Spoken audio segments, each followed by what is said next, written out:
이륜농구 TV 오신 여러분 환영합니다. 저는 스포츠조선 유동혁입니다. 예. 저 혼자 하니까 아직도 적응이 좀 안 되는데, 자, 7월 셋째 주 WKBL 루머 팩트 한번 힘차게 시작을 해보도록 하겠습니다. 오늘도 뭐 많은 소식들이 지금 와 있습니다. 일단 박신자컵이 끝났고요. 그리고 여자농구 대표팀이 23일 일본 도쿄로 출국을 하는데 박지수 선수가 지금 합류한 상태고, 그래서 여자농구 대표팀 소식을 시작으로 해서 6개 구단 지금 박신자컵 뭐 대회 의미나 결과 이런 부분을 말씀을 드리고, 또 박신자컵에서 가장 좀 인상적이었던 부분 U19 대표팀의 선전, 그리고 여기에 올해 신인 드래프트 빅3로 평가를 받고 있는 세 선수가 있죠. 이 세 선수의 어떤 실제적인 기량을 볼 수 있는 그런 의미가 있었던 대회였는데, 그래서 저희가 일단 박신자컵을 지배했던 KB의 허예은 선수와 전화 인터뷰 지금 준비가 돼 있고, 또 U19 대표팀 같은 경우에는 빅3 빅3도 빅3인데 또 2학년 이제 심수현 선수가 또 잘했죠. 그래서 이 선수들의 실제적인 장단점, 그리고 프로에서 어떻게 하면 통할 수 있는지, 그리고 삼성생명이 지금 1순위를 가지고 있고 하나원큐가 2순위를 가지고 있는데 여기에서 지금 순위 변화는 없는지, 이런 부분에 대해서 좀 알아보고, 정선민 레전드죠. 정선민 전 신한은행 코치 이 그 U19 대표팀 선수들이 중학교 때부터 좀 이렇게 봐왔던 그런 모습들이 있고, 또 냉정했던 판단을 갖다 할 수 있기 때문에 또 전화 인터뷰 연결이 좀 지금 되고 있습니다. 그래서 이 부분을 갖다가 같이 한번 얘기를 해보도록 하겠습니다. 일단 여자농구 대표팀부터 살펴보겠습니다. 여자농구 대표팀은 지금 23일 일본 도쿄로 출국을 하게 되죠. 그래서 26일 A조에 속해 있고요. 1차전 스페인, 그리고 2차전 캐나다, 그리고 3차전 세르비아, 이렇게 경기를 하게 됩니다. 가장 중요한 부분은 이제 박지수 선수가 19일 오후 훈련에 합류를 한 상태입니다. 그래서 지금 녹화일이 지금 19일인데 오늘 오후에 합류한 그런 상태이고, 지금 상태를 보게 되면 뭐 KB에서 지금 코호트 격리를 일주일 했어요. 일주일 하고 지금 지난 주말에 훈련을 했고 19일날 대표팀에 합류를 하게 되는데, 지금 발목 상태가 좀 살짝 안 좋다고 그래요. 그 WNBA에서 뛸 때 마지막 경기에서 발목이 살짝 돌아갔는데, 이 부분 약간 지금 좋지 않은 그런 상태라고 하는데, 뭐 경기에 뛰는 데는 지장은 없을 것 같고요. 그래서 전주현 감독 같은 경우에는 박지수 선수가 19일 오후에 훈련을 합류했기 때문에 남은 기간이 한 4일 정도 남았죠. 23일날 일본 도쿄로 출국을 하기 때문에 이 남은 4일 동안 박지수 선수와 나머지 선수들의 어떤 팀 그 메커니즘을 잘 맞추어 나가는데 초점을 갖다 두고 있다라고 그럽니다. 그리고 지금 여자농구 대표팀 명단이 아마 이렇게 뜰 텐데, 뭐 이 선수들의 어떤 지금 컨디션이나 이런 부분은 별다른 문제는 없다고 그럽니다. 그래서 정상적이기 때문에 박지수 선수와 팀 호흡을 어떻게 맞추느냐, 이 부분이 가장 중요하다, 이렇게 볼 수가 있을 것 같아요. 자, 여자농구 대표팀 얘기는 또 다음 주에 더 많은 소식을 가지고 말씀을 갖다 좀 드리고, 자, 일단은 6개 구단으로 한번 가보도록 하겠습니다. 자, 우리은행으로 한번 가보도록 할게요. 우리은행은 지금 박신자컵에서 오승인 선수가 무릎 부상을 당했죠. 그리고 김진희 선수가 3점 슛 장착에 지금 초점을 맞추고 있고, 지난주에 저희가 뭐 하루에 1000개씩 지금 3점 슛 특훈을 갖다가 하고 있는데, 일단 박신자컵에서는 그런 이제 3점 슛에 대한 어떤 자신감, 이런 부분은 그렇게 좋아 보이지는 않았어요. 좋아 보이지는 않았지만 김진현 선수가 3점 슛 장착을 하게 된다면 올 시즌 정규리그에서 김진희 선수의 활약이 더욱더 기대가 될 수 있을 것 같습니다. 일단 수비가 좋고요, 속공 처리 능력이 좋고, 또 돌파 이후에 빼주는 패스 능력도 괜찮은 선수이기 때문에 이 선수가 3점 슛을 장착하게 된다면 박혜진과 함께 투가드로서 상당한 위력을 갖다 발휘할 수 있다, 이렇게 생각이 듭니다.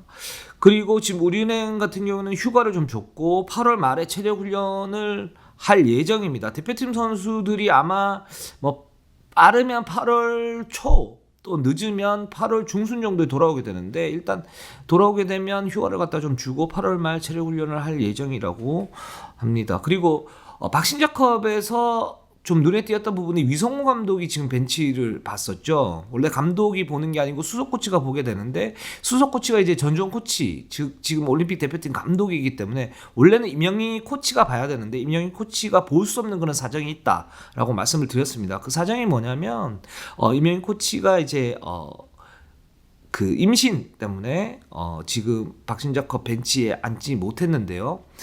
임영희 코치가 당분간 좀 휴가를 좀 받을 것 같고요. 뭐 시험관 하기를 했었고 지금 거기 이제 성공을 했다고 그럽니다. 그래서 당분간 휴가를 받을 것 같고 그래서 위성호 감독은 전종 코치도 없고 임영희 코치도 없고 자 홀로 독수공방을 해야 되는 그래서 혼자 지금 하드캐리를 해야 되는 그런 상황을 맞이했다 이렇게 말씀을 갖다 드리고 싶습니다. 자 그다음에 KB로 한번 가보도록 할게요. KB가 박신자컵에서 우승을 차지했습니다. 굉장히 좀 이례적인 일인데 이 부분에 KB가 지금 김한수 감독 체제 하에서 뭔가 분위기가 좀 바뀌고 있다 이렇게 좀 해석이 좀 될 것 같아요. 즉 박신자컵에서 가장 중요했던 요소 일단 허연 선수가 완전히 살아났습니다. 그리고 김소담 선수가 베테랑으로서 제 역할을 갖다가 했고 여기 엄서희, 이윤미, 성가희 이런 선수들이 모두 다 잘 뛰어줬기 때문에 KB가 결승에서 하나원큐까지 물리치고 박신자컵 우승을 했고 또 구단 내부에서도 팀 분위기가 좀 쇄신하면서 지난 시즌까지는 약간 좀 뭐랄까 주전과 벤치였던 격차가 있으면서 그 부분들이 뭐 어쩔 수 없다.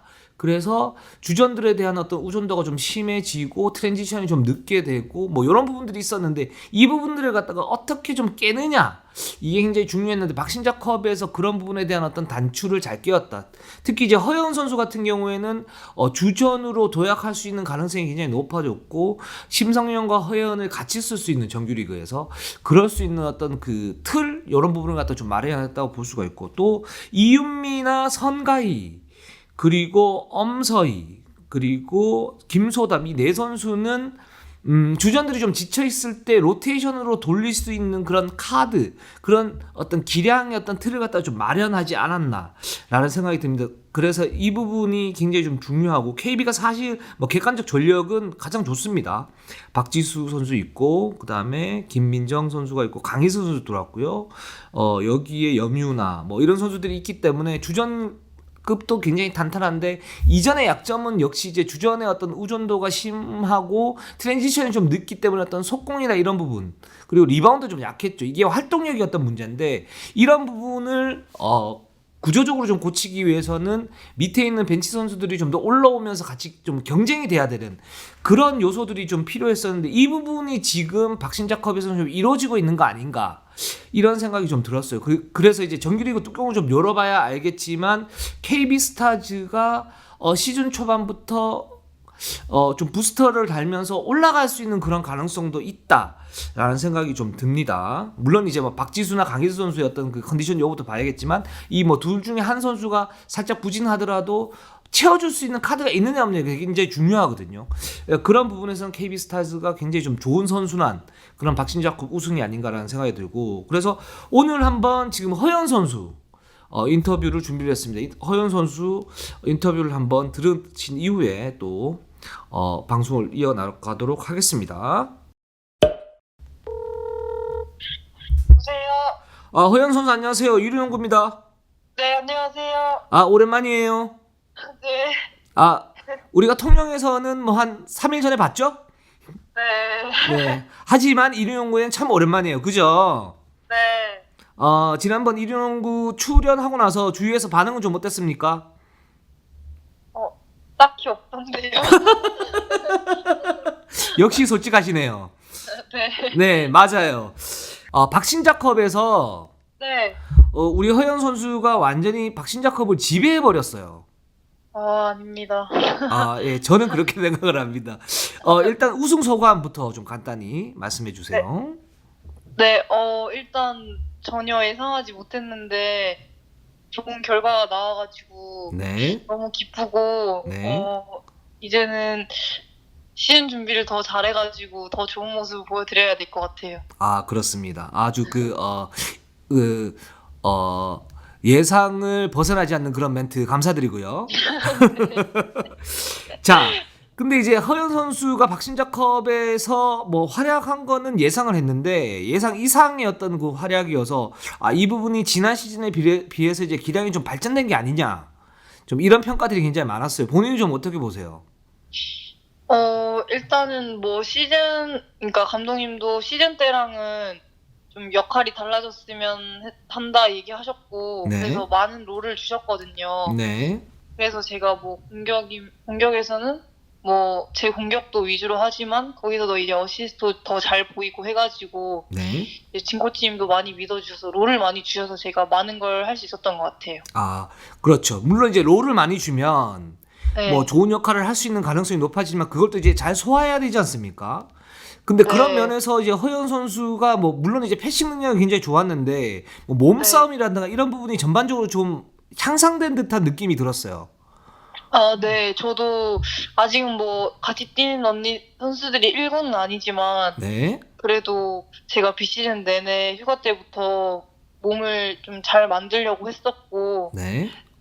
비시즌에도 계속 웨이트 훈련이 잘 됐고, 뭐 그래서 몸싸움에서도 조금 이제 안 밀리고 더 같이 부딪힐 수 있도록 제가 몸을 이렇게 만들었기 때문에 조금 좀 올라오지 않았나 생각이 들어요. 그 웨이트를 굉장히 좀 많이 한 것 같아요. 네, 좀 이게 막 많이 했다기보다는 네. 뭐 빠르게 할 때는 빠르게 하고 또 음. 무게를 많이 들 땐 많이 들면서 네. 저희 트레이너 선생님들이 그렇게 좀 효율적으로 웨이트를 시켜주셨거든요. 네. 그래가지고 도움이 많이 된 것 같아요.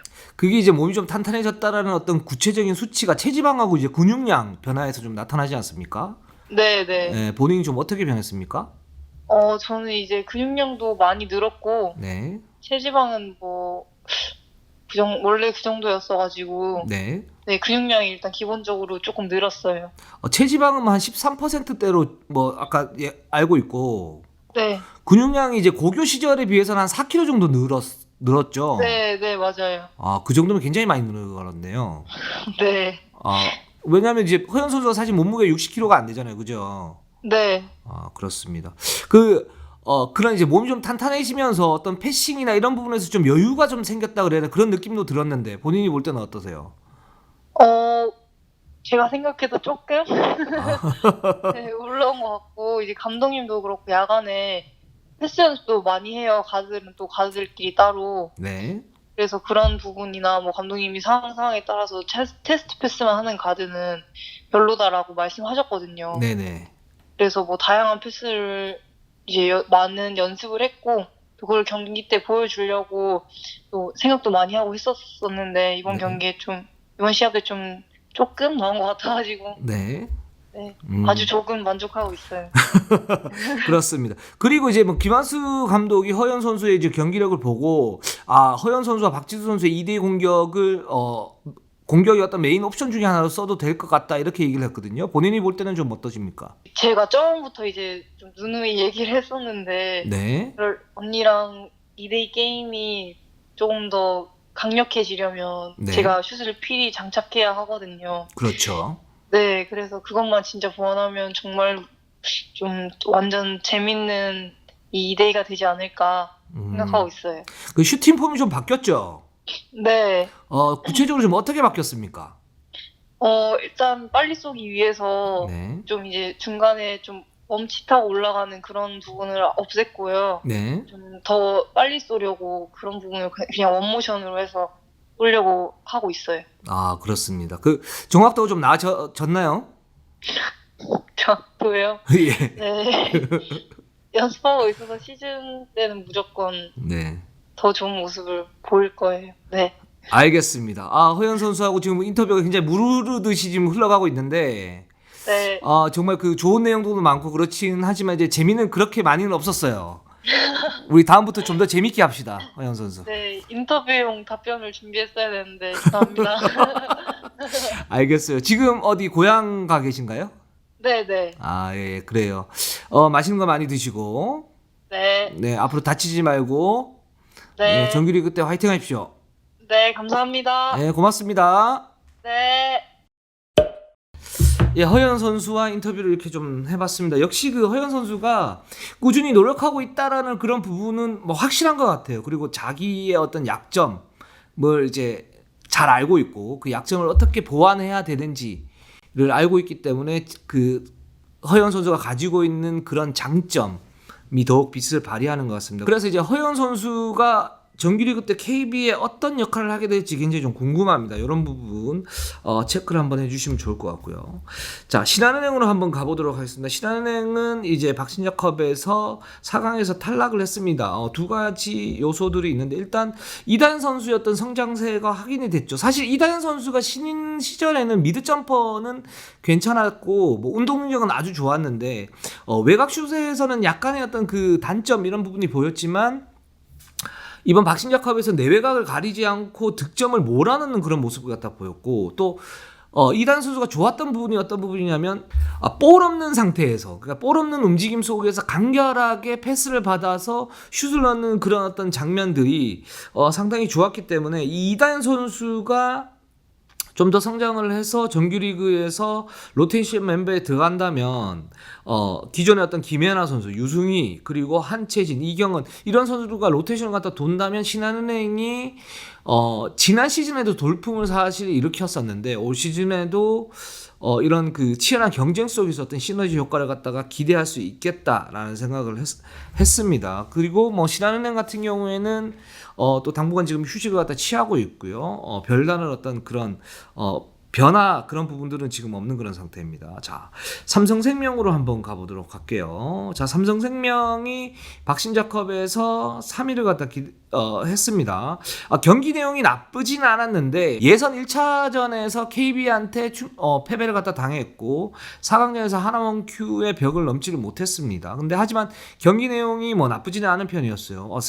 두 명의 선수가 이제 인상적이었는데 일단 박혜미 선수가 내외곽에서 좋은 활약을 갖다 펼쳤다라는 모습들이 있을 것 같아요. 박혜미는 이번 시즌에 스트레치형 빅맨으로 삼성생명 로테이션의 한 축을 담당을 할 것 같습니다. 임근배 감독 얘기로는 박혜미 선수의 그 슈팅 메커니즘이 굉장히 공고하기 때문에 이 선수가 장신님에도 불구하고 외곽으로 2대2 공격에서 외곽으로 나가서 픽앤팝을 하면서 거기에서 상대 수비를 혼란을 주는 그런 모습들 그러면서 3점 오픈 찬스에서는 적중률 높은 3점슛을 갖다 쏠 수 있는 그런 장점이 있는 선수다라고 지금 얘기를 하고 있기 때문에 박신자컵에서의 어떤 그런 그 활약을 토대로 삼아서 정규리그에서도 박혜미 선수가 좋은 모습을 보일 수 있을 것 같고요. 그리고 이명관 선수가 지금 공격에서 사실 박신자컵에서는 에이스였는데 이 선수 같은 경우는 기본적으로 득점에 대한 센스가 굉장히 좋은 것 같아요. 이 부분은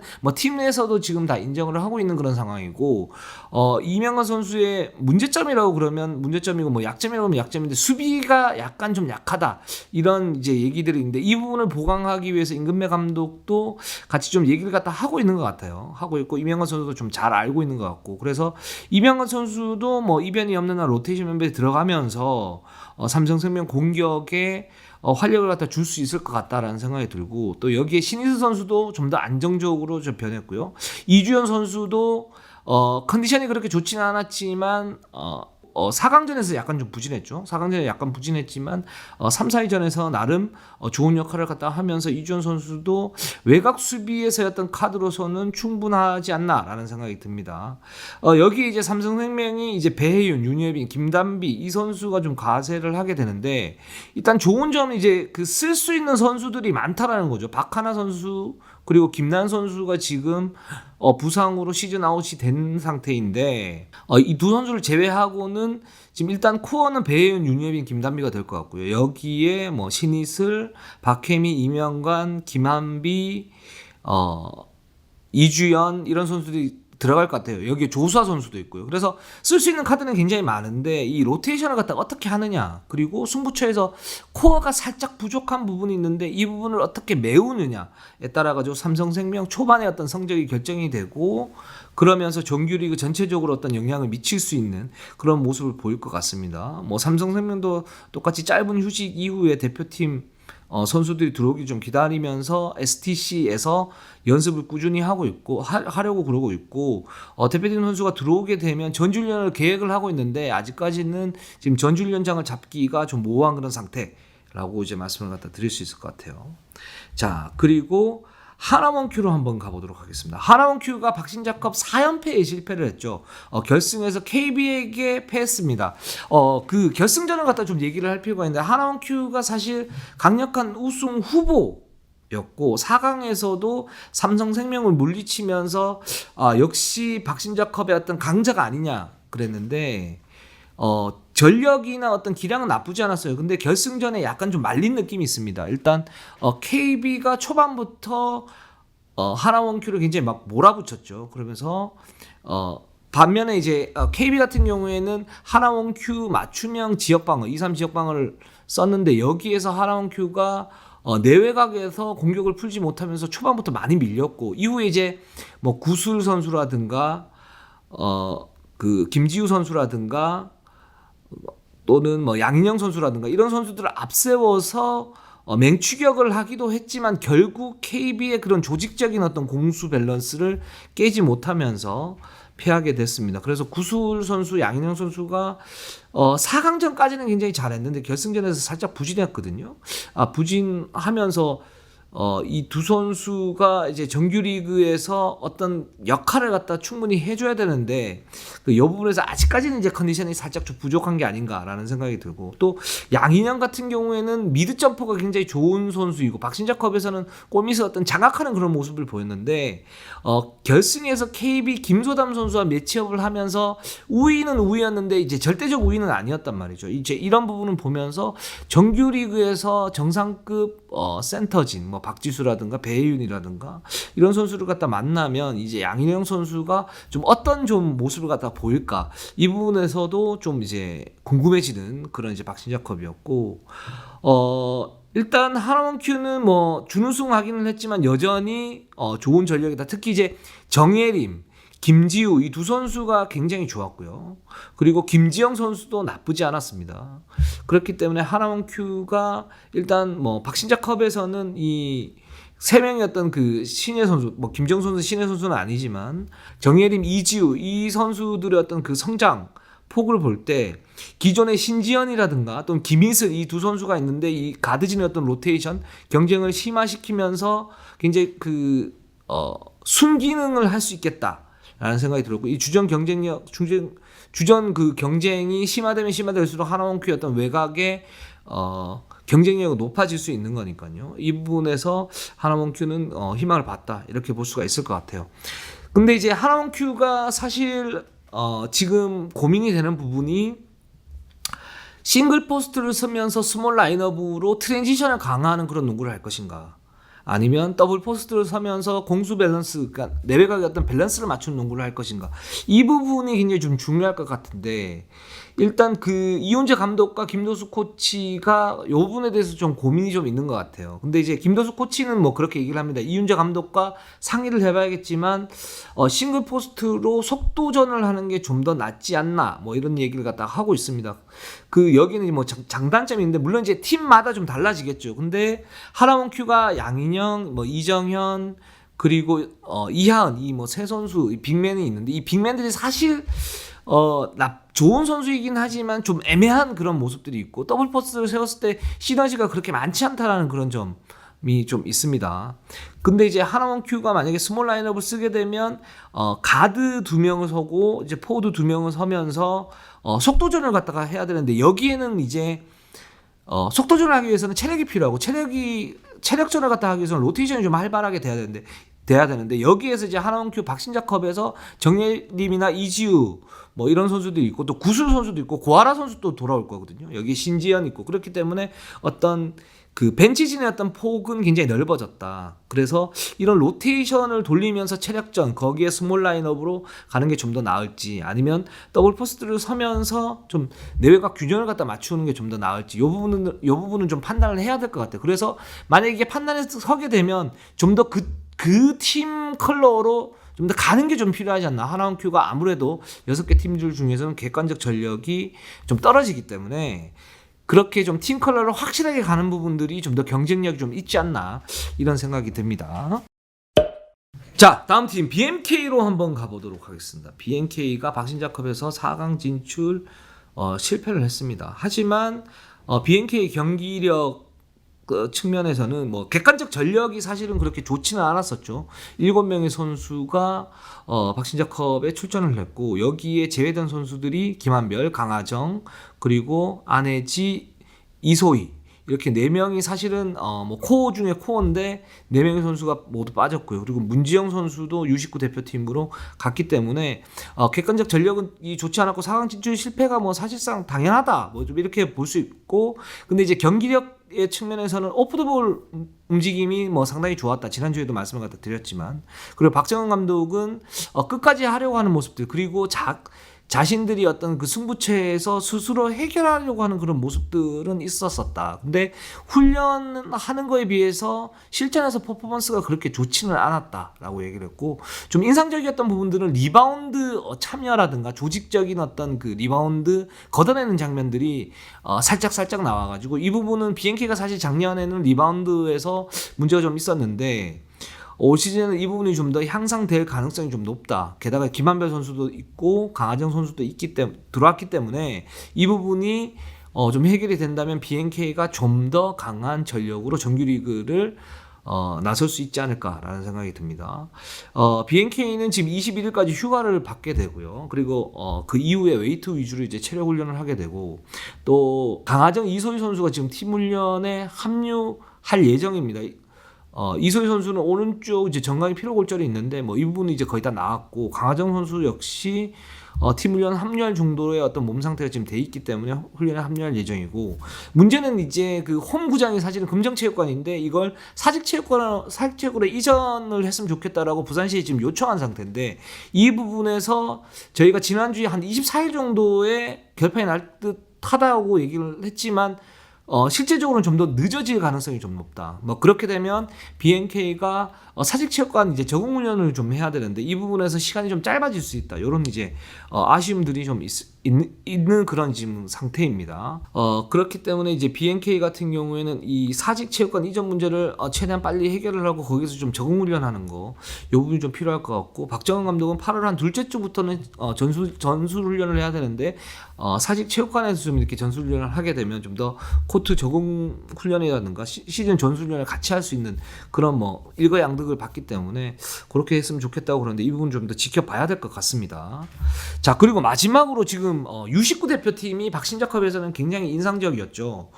일단 박신자컵에서 4강에 진출을 했고 또 우승팀 KB와의 4강전에서 접전을 펼치면서 매우 좋은 모습을 보였습니다. 지금 U19 대표팀은 첫 번째는 이제 올해 신인 드래프트에 나서는 빅3가 있는데 이해란 그리고 박소희, 변소정 이 3명의 빅3가 기대 이상이었던 모습들을 갖다 보이면서 많은 관계자들이 좀 눈길을 갖다가 받았고 또 여기에 박진영, 심수연 이 두 선수도 상당히 좋은 모습들을 갖다 보이면서 뭐 6개 구단 감독들이 대부분 했던 얘기들이 뭐냐면 U19 대표팀 최근 5년간 가장 강한 전력이고 프로에 와서도 적응을 빨리 하면서 쓸 수 있는 카드들이 굉장히 많다라고 얘기를 갖다가 했습니다. 그래서 이 신인 드래프트 빅3 그리고 심수연, 박진영 이 선수들에 대한 어떤 객관적인 평가 즉 이제 장점이 뭐고 단점이 뭐고 그리고 프로에 갔을 때 어떤 약점을 해결해야 될까에 대해서 냉정한 판단이 좀 필요한데 그런 면에서 저희가 여자농구의 살아있는 레전드 정선민 전 신한은행 코치에게 좀 자문을 구해봤어요. 그래서 인터뷰 요청을 했는데 전화를 한번 드려보도록 하겠습니다. 뭐 정선민 위원이야 워낙 잘 아시죠. 지금 부산 MBC에서 지금 해설을 하고 계시는데 WKBL 역사상 최고의 테크니션이다. 이렇게 말씀 드릴 수가 있고 또 뭐 제가 볼 때는 여자농구계에서는 가장 기량이 좋았던 선수다. 저는 이렇게 생각이 듭니다. 자, 그럼 정선민 위원이 예, 어떻게 좀 파악을 하고 있는지 한번 전화를 해보도록 하겠습니다. 여보세요? 네, 안녕하세요. 정선민 전 코치님. 네, 위원님이시죠? 안녕하세요. 예, 네. 이륜농구입니다. 네, 안녕하십니까. 예, 평소에 좀 이륜농구 보시나요? 그럼요, 네이버 검색할 때마다 항상 보게 되죠. 네, 그렇습니다. 아, 우리 또 정선민 위원이 뭐 저하고는 또 뭐 인연이 있지 않습니까? 인연이 많죠. 예, 그렇죠. 제가 여자농구 쪽에서 이제 그 누님이 두 분 계시는데 전주원 누님과 이제 정선민 누님이 계십니다. 아유, 감사합니다. 네네. 근데 사실 뭐 이제 사람들이 볼 때는 이제 전주원 누님이 좀 더 착하고 우리 정선민 누님은 좀 이제 거칠지 않냐 이렇게 얘기를 하시는 분들이 계시는데 그래요? 제가 이렇게 본 바로는 우리 그 정선민 그 누님이 훨씬 더 섬세하시고 어떤 면에서는 좀 더 착하세요. 네, 저는 그렇게 생각합니다. 주원 언니한테 어떻게 하시려고 그러시죠, 지금? 지금 일단 뭐 23일 도쿄 출국하기 때문에 당분간 안 볼 생각이에요. 아, 그래요? 네네네. 아유, 그렇게 말씀해 주시니까 너무 감사하네요. 네네. 우리 또 그 정선민 위원께서는 뭐 여자농구 최고의 레전드 아닙니까? 아유, 감사합니다. 네, 그렇습니다. 예. 예, 짧게 대답을 하니까 제가 더 이상 할 말이 없네요. 예. 네, 그- 아유, 뭐 레전드 조금 그 수식어가 네. 이제는 뭐 의미가 없지 않나 싶기도 하고 해서요. 예, 너무 많이 들어가지고 이제 질렸다. 아니 뭐 그냥 뭐 멘트 할 거 없으면 레전드 막 이러니까 속상해서 그런 거죠. 네, 알겠습니다. 저희가 이제 정선민 위원을 갖다 모신 이유가 네네. 이제 U19세 대표팀이 박신저컵에서의 어떤 경기력이 굉장히 좋았는데 네네네. 네, 거기에서 정선민 위원이 또 이제 날카로운 어떤 그 시각을 가지고 계시니까 일단 신인 드래프트 빅3 이해란, 박소희, 변소정 네네네. 이 세 선수의 장단점 정선민 네. 위원이 보셨을 때는 좀 어떤 부분이라고 보십니까? 우선은 지금 뭐 언론에서도 그렇고 여자농구 지금 WKBL 6개 구단 감독들이 지금 이번 이제 드래프트 고등학생 랭킹으로 지금 1, 2, 3위를 뽑는 선수들이잖아요. 네네. 이 선수들이 전체적으로 좀 본다면 사실 어릴 때부터 중학생 때부터 농구를 참 잘한다는 평가를 들었던 선수들이에요. 그렇죠. 우리 또 정선민 위원이 신한은행 코치, 하나원큐 코치 할 때 이 세 선수를 또 눈여겨 보셨죠. 그렇죠. 이 선수들이 그때 당시만 해도 중학교 2학년, 중학교 3학년 뭐 이렇게 됐던 선수들이어서 네.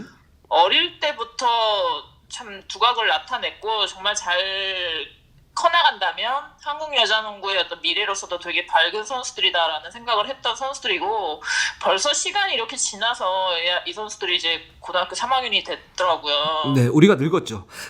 그러니까요. 네네. 금방금방 시간이 지나네요. 맞아요. 근데 어쨌든 지금 전체적으로 언론에서는 이제 스피아여고에 있는 이해란 선수가 랭킹 1위라고 하고 네. 또 뭐 삼성에서는 드래프트 1순위로 이해란 선수를 뭐 뽑겠다라는 얘기를 할 정도니까 네.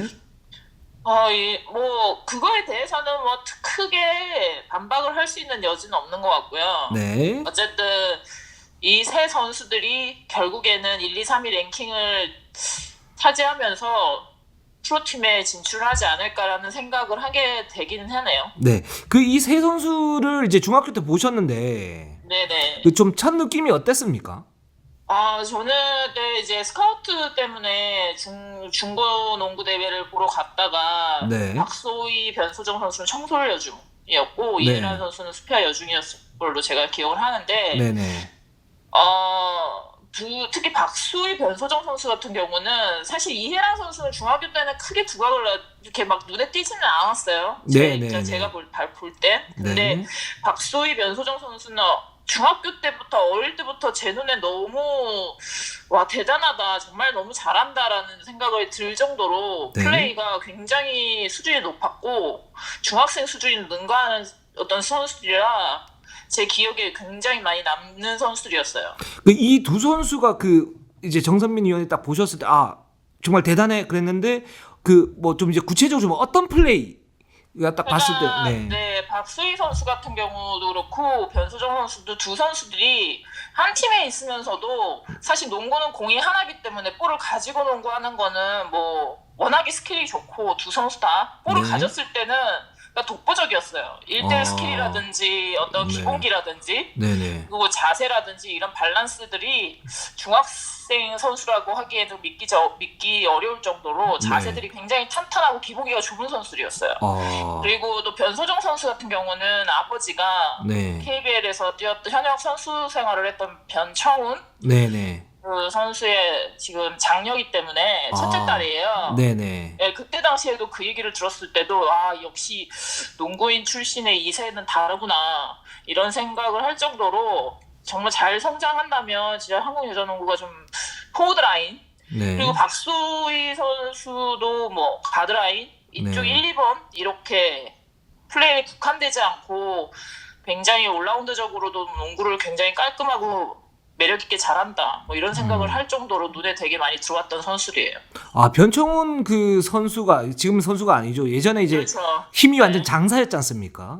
네네네. 그걸 이제 일찍 은퇴를 했죠. 일찍 은퇴해가지고. 네네. 저도 그 얘기를 듣고 깜짝 놀랐죠. 그 역시 변소정 선수가 이제 아빠의 어떤 몸을 물려받으면서 파워가 굉장히 좋다 뭐 이런 평가를 받는데 그 부분이 있네요. 그렇죠. 그리고 저 아무래도 아버지 영향이 있는 뭐 어쨌든 2세들은 사실 어릴 때부터 그런 볼을 많이 다루게 되고 그렇죠. 농구장을 많이 따라다니다 보면 네. 보는 어떤 시각적인 부분이라든지 농구를 생각하는 여러 가지 멘탈적인 부분에서도 많이 좀 다른다고 생각을 하긴 했어요. 네네. 근데 변소정 선수는 굉장히 좀 어릴 때부터 농구 참 잘한다라는 얘기를 저는 했던 것 같아요. 또 우리 정선민 위원이 사실은 농구를 잘한다라고 이제 그 칭찬을 이제 너무 많이 해주지는 않는데 진짜 잘했나 보네요 중학교 때. 그럼요 잘했어요. 근데 이제 조금 이제 고등학교로 올라오면서 사실 1, 2학년 때 이게 좀 정체된 느낌? 네네. 뭐 그 팀의 이제 지도자분들도 좀 많이 바뀌고, 네. 막 이러면서 조금 정체된다라는 느낌. 박수희 선수도 그렇고, 네. 뭐 그런 부분이라 사실은 그냥 크게 부상 없이 네. 아프지만 말고 잘 성장해주면 좋겠다라는 생각을 했었는데 사실 이번 U19 대회를 보면서 확실히 어떤 경기 어느 대회에 나와서 선수들이 뛰느냐 그리고 태극마크를 달고 뛰느냐 아니면 그냥 각자의 소속팀에서 뛰느냐에 따른 분위기가 달라서 그런지 몰라도 이번 U19 대회 때 선수들의 움직임이나 몸놀림은 많이 그래도 좀 안정이 돼가고 있고 지금 당장 뭐 프로로 가더라도 잘 이제 배우고 견딘다면 이제 한국 여자 농구의 미래는 밝겠다라는 생각을 많이 하게 된 대회였던 것 같아요. 그렇습니다. 근데 이 세 선수가 이제 뭐 빅3이고 뭐 그 나이대에 비해서 기량이 좋은 선수인 건 맞는데 역시 이제 프로에 적응하고 하려면 노력이 필요하고 어떤 약점을 메우는 게 필요하지 않습니까? 그렇죠. 지금 현재 예전에 이미 10년 전부터도 뭐 이런 여자 농구의 어떤 문제점들이 사실 이제 프로 생활에 적응을 못하고 그리고 좀 프로라는 어떤 개념에서 이제 여러 농구인들이나 팬들이 봤을 때 여자 농구가 많이 수준이 떨어진다라고 생각을 한다면 거기에 포커스를 맞추면은 사실 선수들이 거기에 따른 또 스트레스도 분명히 받는 게 있거든요. 그렇죠. 네, 근데 이제 결국에는 어떤 가능성을 열어두고 꾸준하게 지도자들이 선수들이 좀 더 성장할 수 있게끔 관리하고 또 지도를 한다면 선수들이 그거를 좀 이겨낼 수 있는 멘탈 정도는 본인들이 좀 노력을 해서 만들어내야 되지 않을까라는 생각을 하긴 해요. 그렇습니다. 그래서 이 세 선수도 이제 노력하기 위한 어떤 그 극복에 대한 멘탈이 굉장히 중요하다 말씀해 주셨고, 그렇죠. 그 기술적으로 이해란, 박소희, 변소정 선수 이 부분은 좀 고쳐야 프로에서 좀 더 적응이 빠르다 생각하신 부분이 있으십니까? 글쎄요, 당장은 뭐 기사에도 언론에서도 몇 번 보기는 했지만 이해란 선수가 사실은 지금 고등학교 신분에서 지금 인사이드 플레이를 하잖아요. 센터라고 지금 칭하고 있고 파워포워드 정도의 역할을 하고 있는데 그 센터 포지션에서 사실 인사이드 플레이에서 하기에는 신장이나 신체 조건이 조금 약하기는 해요. 그렇죠. 왜소하고 전체적으로 그 왜소한 반면에 또 스피드는 있고 그래서 확실한 장단점이 딱 잡혀져 있는 선수다 보니까 결국에는 어느 팀을 가서 어떤 지도자를 만나느냐에 따라 이 선수가 장점을 좀 더 극대화하느냐 단점을 좀 더 부각시켜서 그걸 고치게 하느냐가 사실은 달라질 거라고 생각을 하는데 이해란 선수는 단점이 사실 딱 보여져요. 네. 조금 슛이 약하고 네. 전체적으로 힘이 약하다는 건 스탠스가 조금 높고 네. 몸이 왜소하다 보니까 아무래도 스피드를 이용한 농구를 어릴 때부터 했을 거란 말이죠. 그렇죠. 그랬을 때 다른 어떤 힘을 이용하는 농구는 결국에는 그 단점들을 뭐 프로에 와서 보완을 하는 시간이 얼마나 걸리느냐. 네. 그러다 보면 이제 그 보완이 시간이 짧을수록 이 선수가 와 정말 많이 좋아졌고 와 정말 잘한다라는 얘기를 분명히 들을 수 있을 거라는 생각을 했을 때 네. 아마 이해란 선수도 이런 단점들을 본인 스스로가 잘 알 거라고 생각을 해요. 맞습니다. 그래서 그거를 본인 스스로가 이겨내는 멘탈을 어쨌든 본인 스스로가 노력을 해야 되는 건 분명한 거고. 이 선수가 외곽에 나와 있는 게 좀 더 낫겠죠? 보시기에 좀 어떻습니까? 아무래도 지금 우리나라 그러니까 전 세계적인 농구 추세가 네. 인사이드 농구를 추구하는 완전한 센터라고. 그러니까 우리나라 지금 특히나 WKBL에서 센터 하면 박지수 선수 외에는 사실 정확한 센터 선수들이 많지가 않거든요. 네네. 그러니까 아웃사이드를 같이 겸할 수 있는 선수들이 많는 게 좋은 거죠. 어찌 보면 네. 신장 차가 있으니까. 네. 그랬을 때 이해란 선수는 뭐 한 3.5번? 네.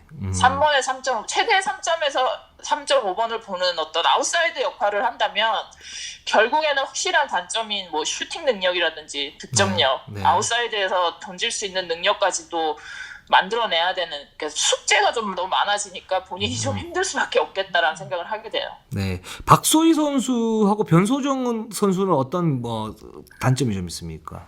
글쎄요, 저는 대회만 보고서는 크게 이 선수들은 단점이 뭘까를 그냥 꼽고 싶지는 않았어요. 네. 그냥 우선은 이 선수들이 어느 팀을 가서 이 선수들이 당장 경기에 투입이 될 수 있을까? 네. 이게 이제 숙제이긴 한데. 그렇죠. 네.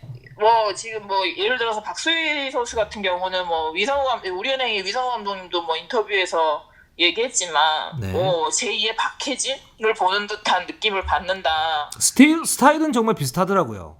네, 신체 조건이 비슷하고 네.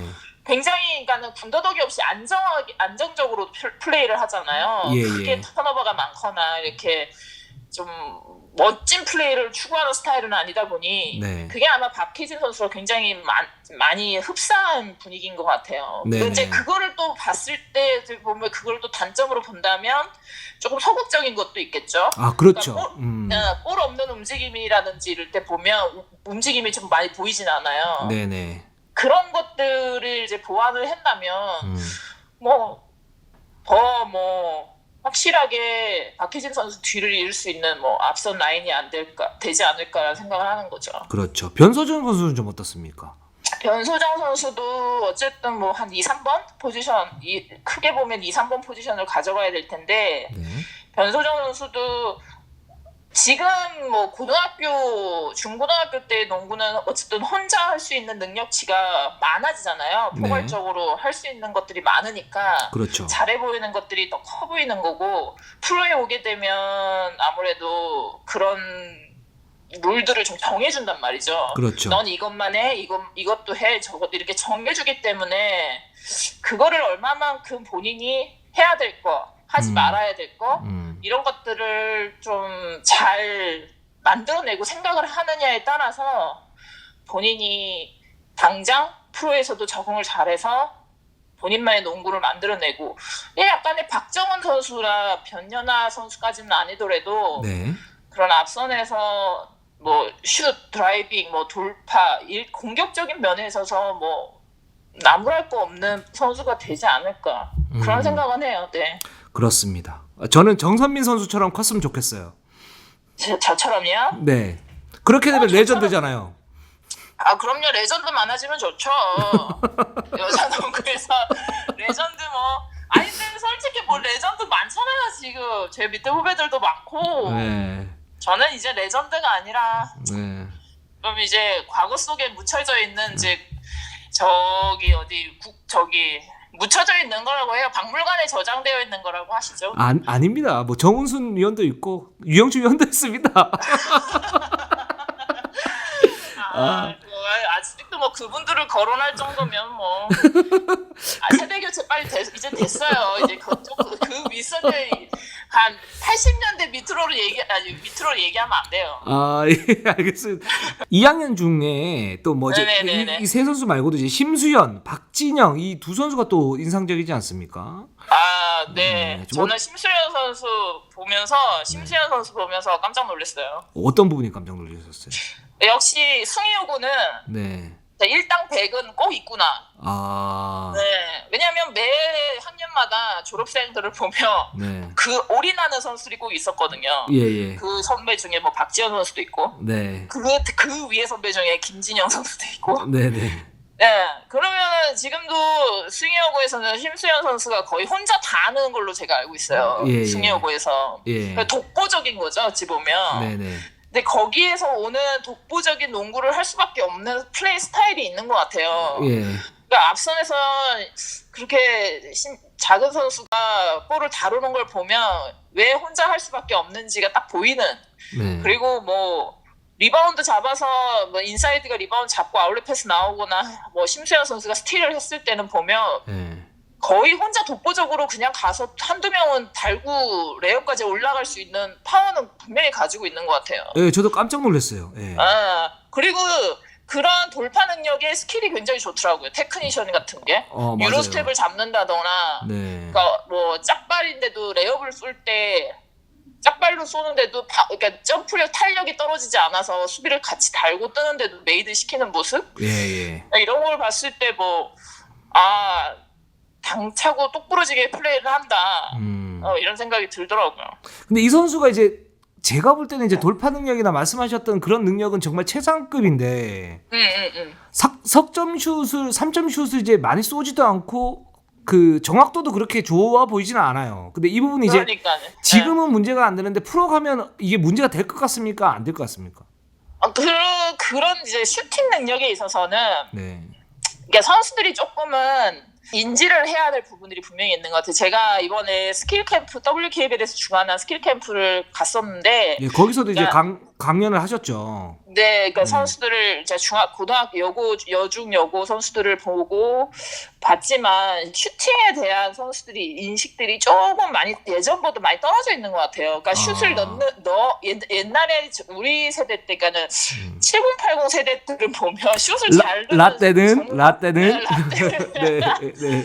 라떼 세대들이 얘기할 때는 그때는 선생님들도 그렇고 선수들에게 강조하는 게 슛을 뭐 어떻게 해서든 넣으면 잘하는 거다, 넣으면 잘한다는 얘기를 듣던 시대였어요. 예. 그러니까 슛의 정확도들이 굉장히 높았죠. 예. 넣어야 잘한다는 소리를 들을 수 있으니까. 네. 근데 지금 선수들을 보면 슛보다는 개인 스킬 이런 쪽에 좀 더 포커스가 많이 맞춰져 있는 것 같아요.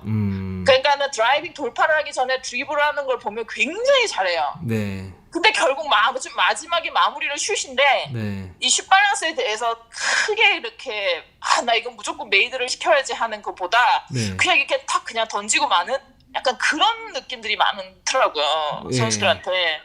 그렇기 때문에 지금 심수연 선수나 박진영 선수 이 선수들한테 해주고 싶은 얘기는 지금부터 그러니까 한 1년 남은 이제 고등학교 시절 동안 네.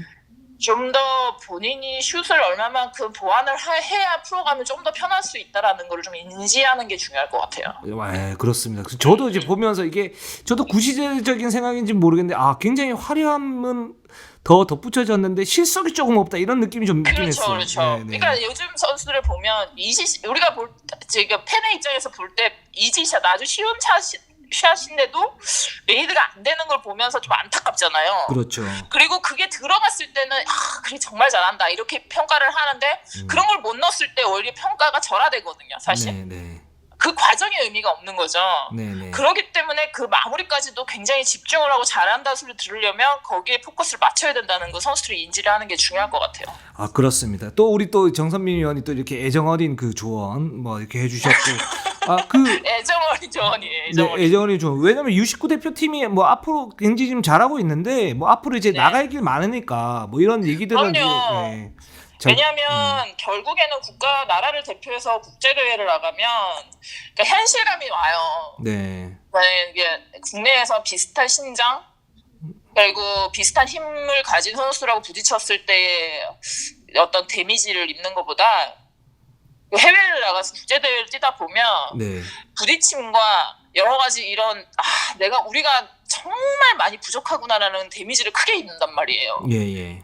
그런 거를 이제 크게 느끼지 않으려면 결국에는 좀 더 생각과 그러니까 농구라는 선수로서 유니폼을 입고 프로로 진출하기 위한 어떤 목표의식이 있다면 네. 좀 더 과감해져야 되고 자기 자신한테도 굉장히 투자에 과감해질 필요가 있어요. 알겠습니다. 그러니까 기술적인 부분이라든지 여러 가지 선수로서의 자세 이런 것들이 좀 더 과감해지려면 결국에는 많이 부딪혀야 되고 많이 할 줄 알아야 되거든요. 아, 그렇습니다. 오늘 또 뭐 이렇게 저희가 1위 농구 전화 인터뷰 처음으로 이렇게 말씀 부탁을 드렸는데 또 호쾌하게 해주시고 섬세한 조언 해주셔서 너무 감사드립니다. 네. 섬세한 조언 맞죠? 네, 맞습니다. 네, 저한테는 그렇게 느껴졌어요. 편하니까 감사하네요. 예, 알겠습니다. 우리 정선민 위원도 항상 건강하시고, 예, 네. 다음엔 또 스튜디오에서 볼 수 있는 그런 모습이 됐으면 좋겠습니다. 네. 이류 농구가 좀 더 발전되는데 기여를 할 수 있다면 언제든지 불러주십시오. 네, 알겠습니다. 우리 정선민 위원이었습니다. 고맙습니다. 네, 수고하세요. 네.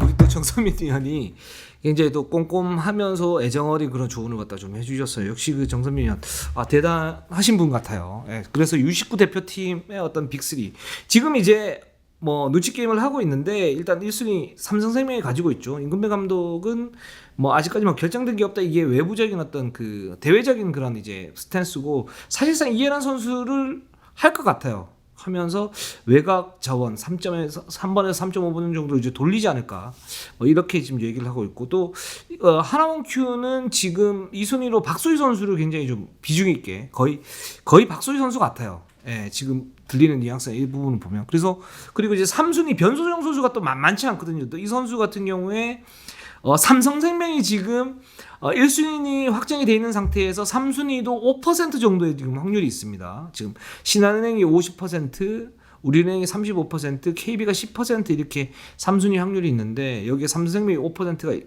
있고 그래서 이 3순위가 누가 될지 어떤 팀이 될지 이 부분도 굉장히 좀 주목되는 그런 상황입니다. 시간이 좀 많이 길어졌습니다. 7월 셋째 주 WKBL 룸 팩트는 여기까지 하도록 하겠습니다. 저희는 항상 최선을 다하겠습니다. 자, 네이버, 유튜브, 구독, 좋아요, 알람 감사합니다.